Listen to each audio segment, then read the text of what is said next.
Welcome to Home Makers Kitchen. और viewers, आप सब कैसे हैं? तो आज हम आपके साथ शेयर करने जा रहे हैं जो रेसिपी, उसका नाम है गोंद के लड्डू। इसको लोगों ने अपने अपने अंदाज में बनाया है। हम आपको अपने बड़ों से सीखे हुए अंदाज में बना के दिखाएंगे। ये ठंड के मौसम में सबसे हेल्दी डिश है और फ़ायदेमंद भी है। जोड़ों के दर्द में भी बहुत फ़ायदा करती है और इम्यूनिटी को भी बना के रखती है। तो आइए इसको बनाना शुरू करते हैं। अगर आप हमारे चैनल पर पहली बार विज़िट कर रहे हैं तो आपसे हम्बल रिक्वेस्ट है कि आप हमारे चैनल को लाइक, शेयर और सब्सक्राइब किए बगैर बिल्कुल भी ना जाएं और वीडियो को लास्ट तक ज़रूर देखें। सबसे पहले देखिए, हमने जो है वो एक कढ़ाई चढ़ाई है जिसमें कि हम सारे मसालों को जो इतने मेवे हैं, मेवा मसाला जो कुछ है उसको हम इसमें रोस्ट भी करेंगे और फ्राई भी करेंगे। तो हमने फ्लेम को बहुत ही मीडियम लो फ्लेम पर ही रखा है। तो हम इसमें सबसे पहले खसखस जो है उसको हम थोड़ा सा रोस्ट कर लेते हैं। आप इसको भी बहुत मीडियम में ही करिएगा, बिल्कुल भी हाई फ्लेम पर इसको बिल्कुल भी मत भूनिएगा, क्योंकि अगर तेज आंच पे आप करेंगे तो ये जल जाएगी और अंदर तक भून भी नहीं पाएगी। तो इसलिए इसको आप बहुत ही मीडियम लो फ्लेम पर रखें। ये देखिए, खसखस जो है ये भून चुकी है। तो अब हम इसको निकाल लेते हैं।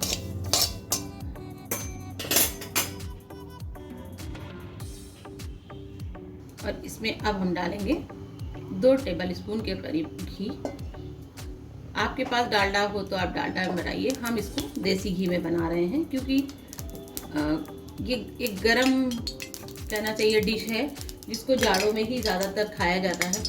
तो ये इसमें सारी चीज़ें ताकत की ही होती हैं, तो इसलिए हम इसको देसी घी में बना रहे हैं। तो इसको जो है आप थोड़ा सा तेज़ हो जाए तो तेज़ तेल में ही इसको फ्राई करेंगे। तो हम इसमें सबसे पहले ये गोंद है इसको फ्राई करेंगे, लेकिन इसको थोड़ा थोड़ा करके ही आप फ्राई करें, इकट्ठा मत करें। इकट्ठा करेंगे तो फिर इसको संभालना थोड़ा मुश्किल हो जाता है, फिर ये अच्छी तरह से फ्राई भी नहीं होते हैं। इसलिए आप इसको थोड़ा अलग अलग करके इसको फ्राई करेंगे। और इसकी पहचान यही है कि ये लावे की तरह अलग अलग हो जाते हैं। ये देखिए, ये अच्छी तरह से फ्राई हो गए हैं। तो अब हम इनको निकाल लेते हैं और इसी तरह अब हम और फ्राई कर लेते हैं। ये देखिए कितनी अच्छी तरह, जैसे ही ये फ्राई होने लगते हैं और अंदर तक फ्राई हो जाते हैं तो ये अलग अलग से हो जाते हैं। बस सबसे बड़ी पहचान इनकी यही है। ये देखिए, ये कितनी अच्छी तरह से भी हो गए हैं। तो अब इनको भी हम निकाल लेते हैं। इसी तरह हम सारे गोंद को फ्राई कर लेंगे। अब इसमें 1 टेबल स्पून हम और इसमें घी डालते हैं और उसके बाद हम और बाकी बचे हुए भी जो मेवे हैं उनको भी कर लेते हैं। तो देखिए, हम इसमें डाल देते हैं किशमिश को। अब हम किशमिश जो है उसको भी फ्राई कर लेते हैं।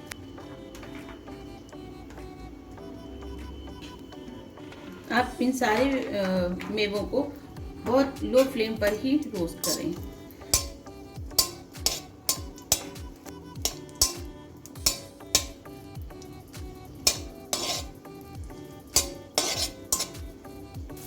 किशमिश जो है कितनी अच्छी से फ्राई हो गई है, इसको भी हम निकाल लेते हैं।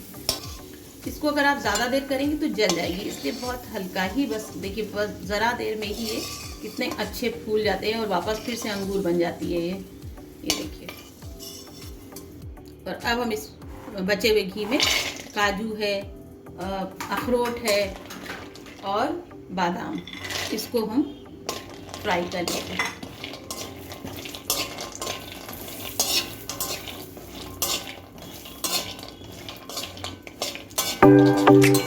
जल्दी फ्राई हो जाते हैं, इसलिए ज़रा संभाल के जल्दी, जितना जल्दी हो सके हाथ चलाएं, ये जलने ना पाए, इसका कलर बहुत ज़्यादा डार्क ना हो। ये देखिए कितने अच्छी तरह से ये भी हमारे सारे बादाम भी फ्राई हो गए। तो अब इनको भी निकाल लेते हैं। अब हम इसमें डालते हैं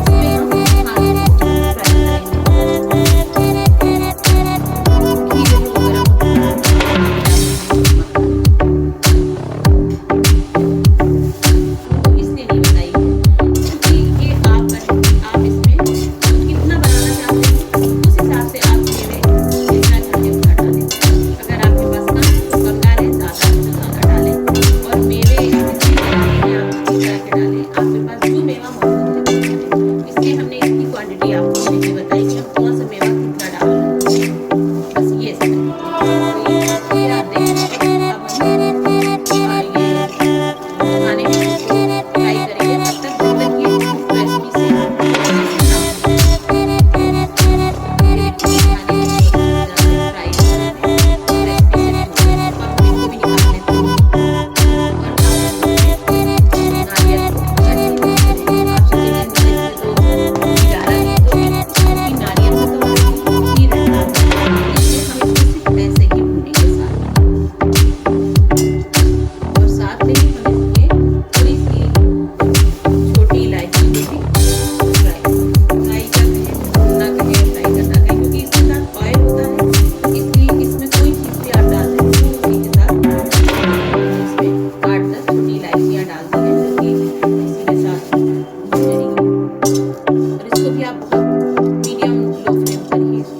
हैं।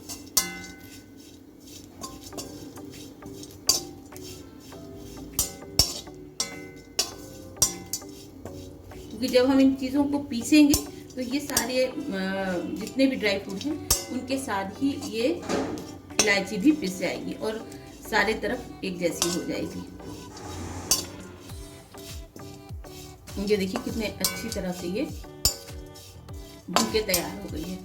आप ये सोचिए कि इन चीज़ों को भूनने का, फ्राई करने का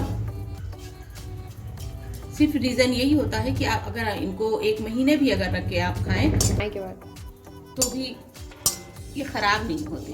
तो अब हम इसको भी निकाल लेते हैं। देखिए हम इसमें ना थोड़ा सा रवा भी यूज़ करेंगे, इसलिए हमने इसमें रवा जो है ये आधी कटोरी करीब हमने इसमें रवा डालना है, इसलिए हम इसको भी थोड़ा सा भून लेते हैं। इसमें हम हल्का सा 1 टेबल स्पून डाल देते हैं घी डाल के। इतना हमने भून लिया है, बस अब हम थोड़ा सा ही इसमें घी डाल के इसको भूनेंगे जिससे कि इसमें का कच्चापन बिल्कुल ख़त्म हो जाए और इसमें भी थोड़ा सा खुशबू आ जाए और सोंधापन आ जाए। आप सोच रहे हो इसमें काला काला कुछ दिख रहा है और ये हटा नहीं रही, तो ये कालापन कुछ नहीं है, ये सिर्फ नारियल का चूरा है जो कि उसी कढ़ाई में हमने इसको भुना है, इसलिए वही आपको दिख रहा होगा। तो ये सारी हमने इसी एक ही बर्तन में सारी चीज़ें फ्राई की हैं, तो इसलिए ये वही नारियल का चूरा है। बस अब इसको 2-3 मिनट ऐसे ही फ्राई कर लेंगे जिससे कि ये थोड़ा सा खूब सोंधी सी खुशबू भी आ जाए और भुन भी जाए रवा, कि रवे का कच्चापन ख़त्म हो जाए। ये देखिए हमारे सारे मेवे जो हैं वो तैयार हैं फ्राई होके। अब सिर्फ आटा बचा है जिसको हम अब उसको भूनने जा रहे हैं। अब हमने इसमें करीब 2 टेबल स्पून इसमें घी डाल दिया है और इसको हम थोड़ा तेज़ गर्म हो जाने तक वेट कर लें और उसके बाद हम जो है इसी में आटे को भून लेंगे। हम आटे को इसमें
गया है और कहीं पे ये देखिए मोटे मोटे से इसके पीसेस।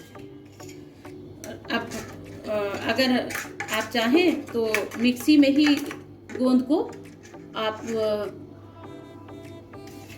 एक राउंड चला के और मिक्सी में गोंद को भी कर लें, और अगर आप चाहें तो बेलन से या किसी चीज़ से आप उसको भी महीन कर सकते हैं, क्योंकि उसके जो रेशे हैं वो थोड़े से बड़े बड़े से हैं, इसलिए जो है उसको भी हम उसके पीसेस को छोटा कर लेते हैं। तो हम उसको भी एक राउंड मिक्सी में चला लेते हैं।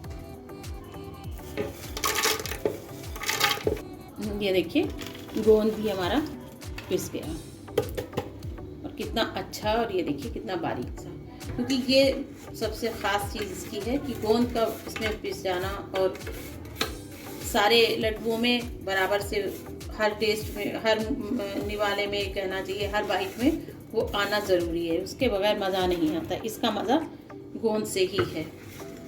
तो इसलिए ये भी हमारा पिस के तैयार हो गया। ये रवा था जो हमने भून लिया था, इसको भी हम इसी में डाल देते हैं। क्योंकि ठंड बहुत है इसलिए सारी चीज़ें जो है वो घी जमा जा रहा है, तो इसलिए हम इसको जल्दी जल्दी अगर नहीं बनाएंगे तो ये सारी चीज़ें जम जाएंगी। क्योंकि घी जो है देख लीजिए इतना ज़्यादा जमा जा रहा है कि हमको निकालने में थोड़ा सा हो रहा है। उसके बाद हम इसमें डाल देते हैं किशमिश, जो कि हमने फ्राई करके रखी। देखिए सब चीज़ें जमी जा रही हैं ठंड के मारे। पर हमने खसखस को अलग पीसा, क्योंकि ये सबके साथ नहीं पीस सकती थी क्योंकि बारीक होती है, तो इसलिए हमने खसखस को अलग ही पीसा है। अब हम इन सारी चीज़ों को देखिए इस तरह से मिक्स कर देते हैं। बहुत लोग इसमें पिसी हुई शक्कर ऐसे ही डाल के लड्डू बना लेते हैं, लेकिन हम हल्का सा शीरा बनाने जा रहे हैं और उस शीरे में ही हम इसको, इस शीरे के साथ ही इसको बांधेंगे। अब हम जिस हिसाब से मेरा 1 किलो के करीब आटा था, तो हम उसमें 3 पाव शक्कर ले रहे हैं।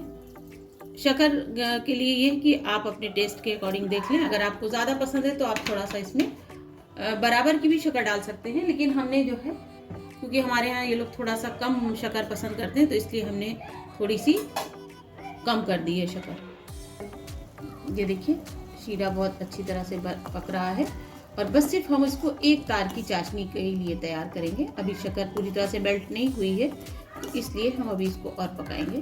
तो सिर्फ आप बस इतना ध्यान रखें कि ये एक तार की चाशनी बन जाए बस, क्योंकि बहुत ज़्यादा नहीं होना है, इतना हो कि लड्डू भी बन जाए और सॉफ्ट भी रहें। तो एक ही चाशनी एकदम सही रहती है। 5 मिनट के करीब हो गया है इसको शीरे को पकते हुए। आइए इसको चेक कर लेते हैं कि इसका तार कितना बना।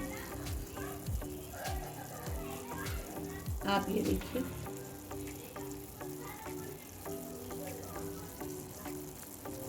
हल्का हल्का सा तार इसमें आना शुरू हो गया है। ये देखिए, बस इसको हम 2-3 मिनट और पकाएंगे और इसको उतार लेंगे। हम अब इस शीरे को इसी में छान लेते हैं कि अगर इसमें कोई चीज़ भी कोई रह गई हो तो वो इसमें पूरी तरह से हट जाएगा। ये देखिए इसमें कोई चीज़ थी नहीं, लेकिन हमने अपनी तसल्ली के लिए इसको छान लिया। और अब हम इसको धीरे धीरे सब तरफ से इसको इसके अंदर डाल के और मिक्स कर लेते हैं। क्योंकि शीरा बहुत गर्म है, अगर आप हाथ से अगर मिलाएंगे तो हाथ जलने का डर रहता है, इसलिए आप इसको धीरे धीरे ऐसे ही स्पैचुला की हेल्प से इसको मिक्स करते रहें। हल्का सा ठंडा हो जाए कि शीरा हाथ में आपके गरम गरम लगने ना पाए, तब तक इसको आप थोड़ा सा ठंडा कर लेंगे, तब फिर आप इसके लड्डुओं को बांधें। आइए अब इस देखिए इतना ठंडा हो गया है कि हाथ से इसको उठाया जा सकता है। तो ये देखिए इस तरह हम थोड़ा थोड़ा सा लेके, लड्डू के साइज़ आप पे डिपेंड करते हैं कि आप कितने बड़े बनाएंगे। थोड़ा सा इसको दबा के प्रेस करिए, जिससे कि ये थोड़ा सा अंदर से अच्छी तरह से ये सेट हो जाए। क्योंकि जब ये ठंडे होंगे ना तो फिर ये बहुत ही अच्छे लगेंगे और खाने में भी अच्छे। तो इनका साइज़ एक मीडियम साइज़ हो कि सुबह या शाम में एक एक अगर खा ले तो आपकी इम्यूनिटी बनी रहेगी और जाड़े में ये आपको बहुत हेल्पफुल भी रहेंगे। बहुत ही अच्छे, बहुत ही खुशबूदार, मज़ेदार, हर तरह से इसमें हर फ़ायदे की चीज़ें भी हैं, दिमाग के लिए भी है, दिल के लिए भी है। और सेहत के लिए बहुत ही अच्छे। बस इसको इस तरह बनाएं और थोड़ा सा दबा दबा के इसको इसी तरह हम सारे लड्डुओं को तैयार कर लेंगे। ये देखिए कितने अच्छे और बढ़िया से हमारे लड्डू जो हैं वो तैयार हो गए।